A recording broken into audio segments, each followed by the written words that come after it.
Breaking news చూస్తున్నాము. ఇటు యుద్ధంలోకి వెనక్కి తగ్గాలంటూ ఇటు ట్రంప్ డెసిషన్ తీసుకున్నాడా? ఇటు ఇరాన్పై యుద్ధం ఆపేయాలని చూస్తున్నాడు ట్రంప్. యుద్ధం ఆపేయాలంటూ ఇటు ట్రంప్కు సంబంధించిన సలహాదారులు సూచన చేస్తున్నారు.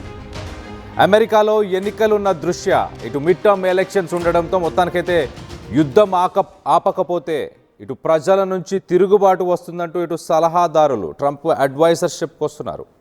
ఇరాన్పై యుద్ధంతో ట్రంప్కు బ్యాడ్ నేమ్ వస్తుంది. ఇటు ఆర్థిక సంక్షోభం అలాగే ముడి చమురు మంటలతో మొత్తానికైతే ఇటు ప్రపంచ దేశాల నుంచి ట్రంప్పై ఒత్తిడి పెరుగుతుంది. ఇటు యుద్ధం అయిపోయిందని మొన్నే హింట్ ఇచ్చే ఒక మాట చెప్పాడు ఇటు ట్రంప్. మళ్ళీ మాట మార్చేశాడు. యుద్ధం ఆపుతారనే వార్తలను ఖండించింది వైట్ హౌస్. ఇటు ట్రంప్ను అంతమొందించే వరకు ఇటు యుద్ధం ఆగదంటుంది ఇరాన్. ఒక పక్కన ట్రంప్ ఏమో యుద్ధం అయిపోయిందంటూ చెప్పుకొచ్చి సోమవారం రోజు మళ్ళీ సాయంత్రానికే మాట మార్చేశాడు. మరో పక్కన వైట్ హౌస్ వీటన్నిటిని కూడా తోసిపుచ్చే ప్రయత్నం చేస్తుంది. కానీ ఒక ఇంటర్నేషనల్ మీడియా కథనం ప్రకారం చాలా క్లియర్గా ఇటు ట్రంప్కు చాలా వ్యతిరేకత వస్తుంది. అమెరికా అసలు ఇరాన్కి యుద్ధంకి ఎందుకు వెళ్ళింది అన్న దానిపై అమెరికాలో ఉన్న ప్రజలకి స్పష్టత లేదంట. అసలు ఈ యుద్ధం మనకు అవసరమా అన్న ఆలోచనలో 64% అమెరికన్లు ఇప్పుడు ప్రస్తుతానికి ఆలోచిస్తున్నారు. ఇటు మిడ్ టర్మ్ ఎలక్షన్స్ వస్తున్న సమయంలో ఇలాంటి ఒక ఒపీనియన్ ట్రంప్పై ఉండడం ఎలక్షన్స్లో తీవ్ర దెబ్బ, ఇటు తీవ్రమైన ఒక షాక్కి గురి చేసే అవకాశం ఉంది. అక్కడ వచ్చే రిజల్ట్స్ ఇటు ప్రజలు తీసుకోపోయే డెసిషన్ వీటి ఇంపాక్ట్ ఖచ్చితంగా ఉండబోతుందంటూ ఇటు సలహాదారులు ట్రంప్కు సంబంధించిన అడ్వైజర్స్ అందరూ ట్రంప్కు చెప్పుకొచ్చే ప్రయత్నం చేస్తున్నారు. మరి ముఖ్యంగా 3 పాయింట్లు మనం డిస్కస్ చేసుకోవచ్చు. ఇక్కడ ఎకనామిక్ స్ట్రెయిన్, ఇటు ప్రపంచంలో ఆయిల్ చమురు ధరలు ఆకాశాన్ని అంటుతున్నాయి. $100 పర్ బ్యారెల్ ప్రస్తుతానికి ఇటు చమురు ధరలు ఉన్నాయి. $100 పర్ బ్యారెల్ కనుక ఇలానే కంటిన్యూ అయినా దానికంటే ఎక్కువ రేటు కనుక ఉన్నా ఇటు ప్రపంచం మొత్తంగా ఎకనామిక్ స్టెబిలిటీ అలాగే అమెరికాలో ఉన్న ప్రజలకు కూడా అక్కడ ఆయిల్ ధరలు కూడా ఒక్కసారిగా ఆకాశాన్ని అంటుతాయి. దాని ద్వారా ఒక ఆర్థిక సంక్షోభాన్ని ఎదుర్కొనే అవకాశం ఉండబోతుంది.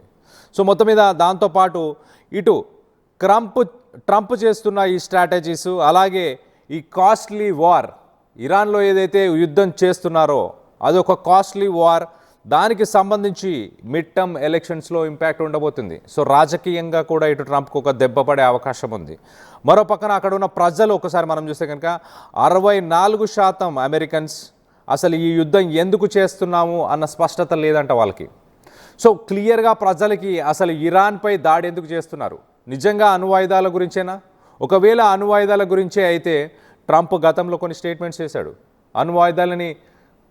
అణ్వాయుధాలకు సంబంధించిన న్యూక్లియర్ ప్లాంట్స్ కావచ్చు, యురేనియం ఎక్కడైతే ప్యూరిఫై చేసే ఫెసిలిటీస్ కావచ్చు, వాటన్నిటినీ ఆల్రెడీ ధ్వంసం చేసేసామంటూ ట్రంప్ రీసెంట్గా స్టేట్మెంట్స్ ఇచ్చాడు. మరి ఎగ్జిట్ స్ట్రాటజీ కోసమే ఇలాంటి స్టేట్మెంట్స్ ట్రంప్ చేస్తున్నాడా? యుద్ధం నిలిపేయబోతున్నాడా? మొత్తానికైతే అడ్వైజర్స్ అయితే చాలా క్లియర్గా ఈ 3 ప్రాబ్లమ్స్ని పొలిటికల్గా అంటే మిడ్ టర్మ్ ఎలక్షన్స్ ఒకటి, అలాగే పబ్లిక్లో 64% ఆయన మీద నెగిటివిటీ, మరో పక్కన ఇటు ఫ్యూయల్ ప్రైసెస్ పెరిగితే ప్రజలకి అందుబాటులో ఉండని విషయం, ఇటు అమెరికన్స్ కూడా ఖచ్చితంగా ఫ్యూయల్ ప్రైసెస్ పెరిగితే అమెరికన్స్కి కూడా ఇబ్బందే. అక్కడ కూడా ఫ్యూయల్ ప్రైసెస్ పెరుగుతాయి, అక్కడ కూడా నిత్యావసరాలకు సంబంధించిన ధరలు పెరుగుతాయి. సో ఈ 3 పాయింట్ల పైన ఇటు అడ్వైజర్స్ చెప్పుకొస్తున్నట్టు తెలుస్తుంది. కానీ వైట్ హౌస్ మాత్రం వీటన్నిటిని తోసిపుచ్చే ప్రయత్నం చేస్తుంది. ఈ వార్తలు ఈ కథనాలు రాసిన ఇంటర్నేషనల్ మీడియా వాళ్ళెవరు ట్రంప్తో భేటీలో కూర్చోలేదు కదా, వాళ్ళకి ఎలా తెలుసు ఈ విషయాలని? అది కరెక్ట్ కాదు, ఆ రూమ్లో ఎవరు లీకర్స్ లేరు అంటూ ఇటు వైట్ హౌస్కి సంబంధించిన సెక్రటరీ క్యారోలిన్ లివెట్ ఆమె చెప్పుకొస్తుంది. మరో పక్కన ట్రంప్ తీసుకోపోయే డెసిషనే అల్టిమేట్. ఇరాన్ విషయంలో ట్రంప్ ఏదనుకుంటే అదే మేము పాటిస్తాము అంటూ ఇటు వైట్ హౌస్ నుంచి ఒక స్టేట్మెంట్ కూడా వచ్చే ప్రయత్నం చేసింది. సో మొత్తానికైతే ఆయననే కమాండర్ ఇన్ చీఫ్.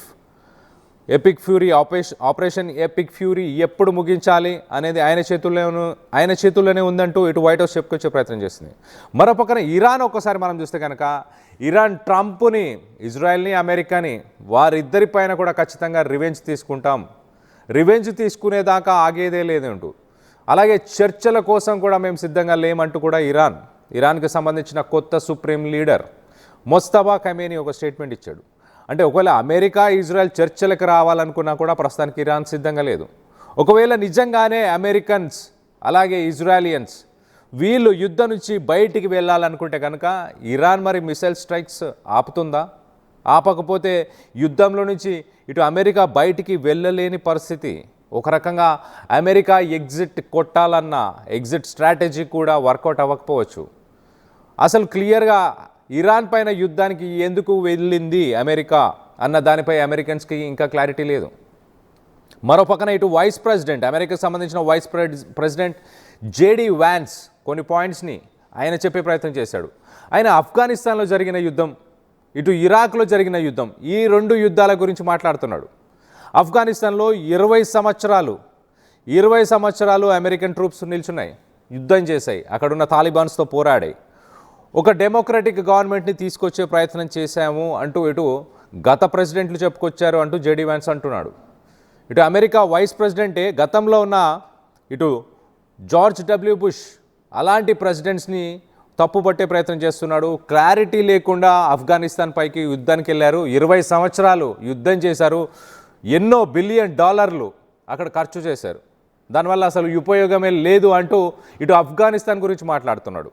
అలాగే మరో పక్కన ఇటు ఇరాక్ గురించి కూడా మాట్లాడుతున్నాడు. ఇరాక్ గురించి కూడా ఏమంటున్నాడు, ఇరాక్లో కూడా మిషన్ క్రీప్ అనే ఒక మిషన్ ద్వారా ఇటు ఇరాక్లో కూడా యుద్ధం చేశారు.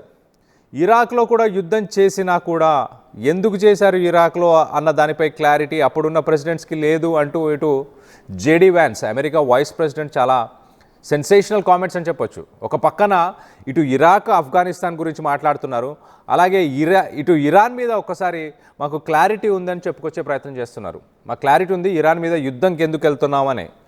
ఇరాన్ అనేది అమెరికాకి ఒక థ్రెట్, ఖచ్చితంగా మాకు ఎప్పటికైనా థ్రెట్ కాబట్టే మేము యుద్ధంకి వెళ్తున్నాం అని చెప్తున్నారు. ఇటు ఆఫ్ఘనిస్తాన్ని కూడా అలానే అన్నారు. ఇరాక్ కూడా మనం చూస్తే కనుక ఇరాక్ని కూడా 2003లో ఇలాంటి స్టేట్మెంట్సే. కానీ ప్రస్తుత పరిస్థితుల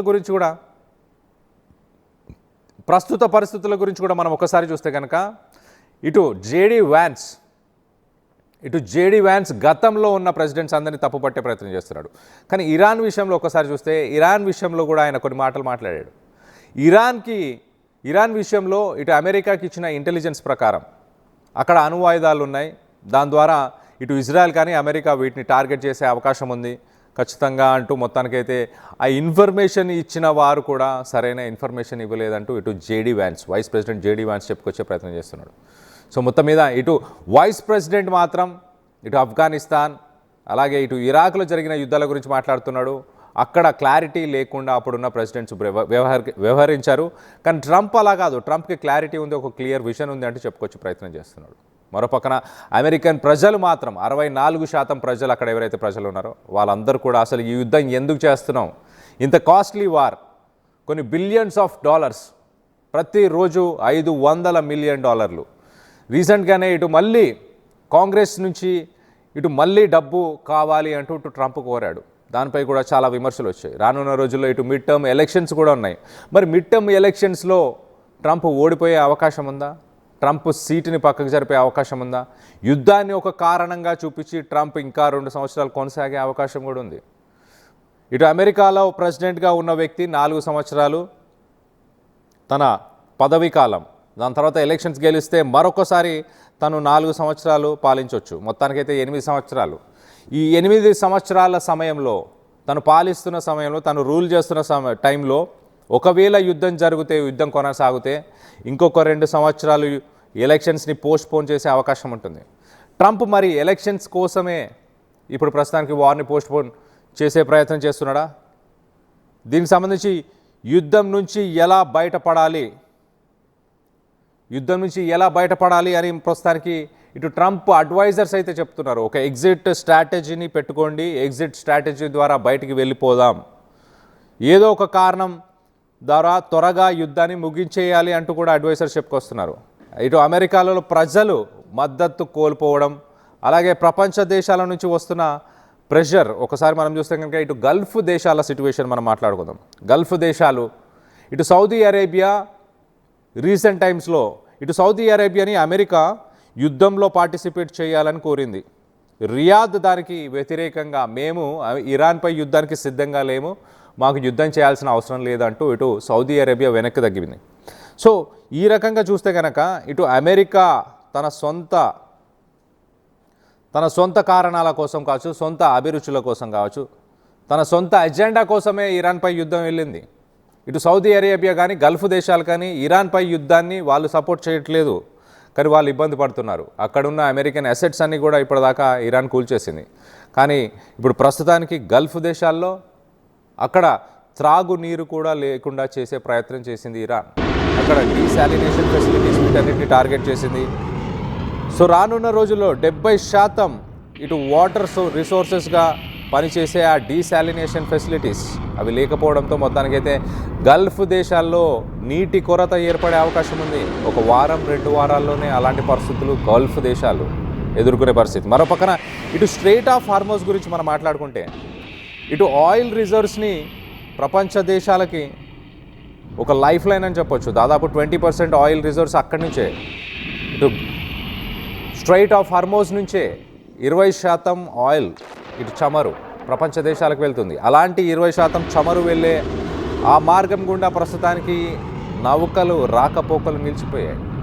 దీని ద్వారా ఆర్థిక మాంద్యం ఎదుర్కొనే అవకాశం ఉంది. ప్రపంచ దేశాల నుంచి ఇటు రష్యా, చైనా, ఇటు ఇండియా, యూరోపియన్ కంట్రీస్, బ్రిటన్ ఇలాంటి దేశాలు ప్రస్తుతానికి అమెరికా పైన ఒత్తిడి తీసుకొచ్చే ప్రయత్నం చేస్తున్నాయి. ఆర్థిక మాంద్యం మేము ఎదుర్కొనే పరిస్థితుల్లో లేము, యుద్ధాన్ని ఆపాలంటూ ఇటు ట్రంప్ పైన ప్రెషర్ తీసుకొస్తున్నాయి. యుద్ధం నుంచి ఎలాగైనా వైదొలగాలని ఇటు సలహాదారులు ట్రంప్కు సూచించారు. ఒక ఇంటర్నేషనల్ మీడియా కథనం ప్రకారం ఇటు అమెరికాలో రాబోయే మిడ్ టర్మ్ ఎలక్షన్స్ దృష్ట్యా ఇటు ప్రజల మద్దతుని నిలబెట్టుకునేందుకు ఇది చాలా అవసరం అంటూ సలహాదారులు ఒక నివేదిక సారాంశంగా మొత్తానికైతే ఒక నివేదికను ఇచ్చినట్టు తెలుస్తుంది. లేదంటే ప్రజా మద్దతు కోల్పోతామని అడ్వైజర్స్ హెచ్చరిస్తున్నారు. అయితే నివేదికపై ఇటు సలహాదారుల పేర్లు మాత్రం లేవు. ఇటు ఇరాన్లో న్యూక్లియర్ ఫెసిలిటీస్ని ఏదైతే లక్ష్యంగా పెట్టుకొని అమెరికా ముందుకు వెళ్ళిందో ఆ న్యూక్లియర్ ఫెసిలిటీస్ అన్నిటిని కూడా ధ్వంసం చేసేసింది, నాశనం చేసేసింది. ఆ లక్ష్యాన్ని సాధించేసింది కదా, ఇంకా యుద్ధం నుంచి బయటికి రావడానికి ఒక ఎగ్జిట్ స్ట్రాటజీని ముందుకు తీసుకురండి. యుద్ధం వల్ల సొంత ప్రజల నుంచే వ్యతిరేకత వచ్చే అవకాశం ఉంది కాబట్టి యుద్ధం నుంచి ఏదో ఒక రీజన్ చెప్పి ఒక ఎగ్జిట్ స్ట్రాటజీని ముందుకు తీసుకొచ్చి బయటకు వచ్చేయండి అంటూ సలహాదారులు చెప్పుకొస్తున్నారు. వైట్ హౌస్ మాత్రం తోసిపుచ్చుతుంది. సోమవారం అలాగే మంగళవారం జరిగిన మీటింగ్స్లో ఈ కథనాలు రాసిన ఇంటర్నేషనల్ మీడియాకు సంబంధించిన వ్యక్తులు ఎవరు లేరు కదా అంటూ ఇటు వైట్ హౌస్ తోసుకొచ్చే ప్రయత్నం చేస్తుంది. ఆపరేషన్ ఎపిక్ ఫ్యూరీపై 24 గంటలు కూడా ఇటు ట్రంప్కి సంబంధించిన ట్రంప్ అడ్వైజర్స్ 24 గంటలు కూడా ఇటు ఇరాన్ ఆపరేషన్ ఎపిక్ ఫ్యూరీ వీటిపైనే 24 గంటలు కూడా వాళ్ళు పనిచేస్తున్నారు. అధిక శాతం మంది ఇటు అమెరికన్స్ ఇరాన్ నుంచి ముప్పు పొంచి ఉంది అని భావిస్తున్నారా అంటే లేదు.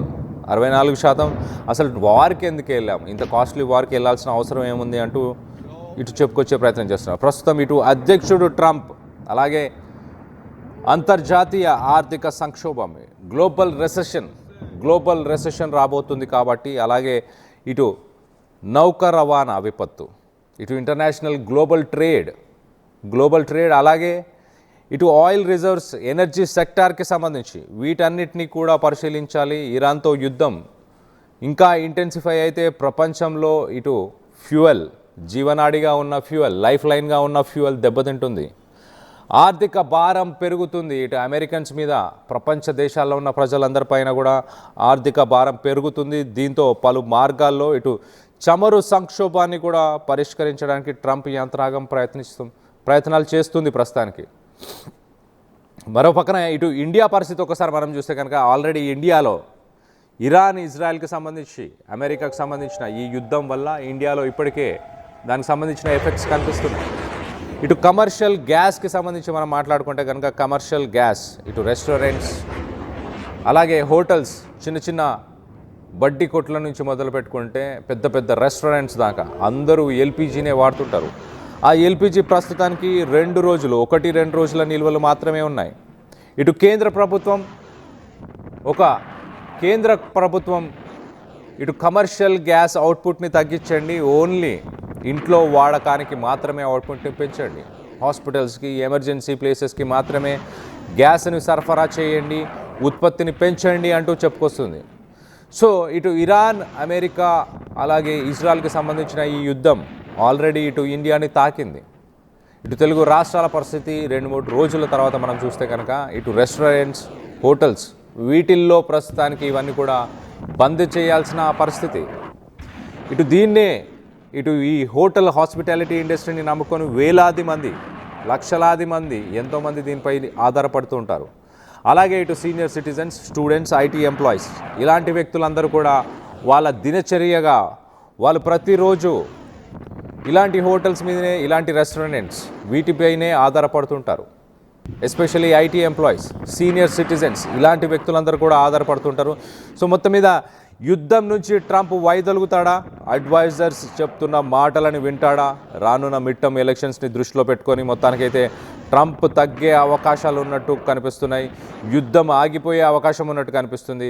వైట్ హౌస్ తోసిపుచ్చినా కానీ ఇటు ఆర్థిక సంక్షోభాన్ని ఎదుర్కొనే పరిస్థితిలో ఇటు అమెరికా లేదు, ప్రపంచ దేశాలు కూడా లేవు. ప్రపంచ దేశాలన్నీ కూడా ఇటు ట్రంప్ పైన ప్రెషర్ తీసుకొచ్చే ప్రయత్నం చేస్తుంది. దీనికి సంబంధించి మీరేమనుకుంటున్నారు? మీ అభిప్రాయాలను కింద కామెంట్ రూపంలో తెలియపరచండి. యుద్ధం ముగిసే అవకాశం ఉందా? ట్రంప్ వెనక్కి తగ్గుతాడా లేదా అన్న దానిపై మీ అభిప్రాయాలను కింద కామెంట్ రూపంలో తెలియపరచండి. But everybody said the same thing. Make sure you win. We will. We've already won in many ways, but we haven't won enough. But everybody said the same thing. Make sure you win. We will. We've already won in many ways, but we haven't won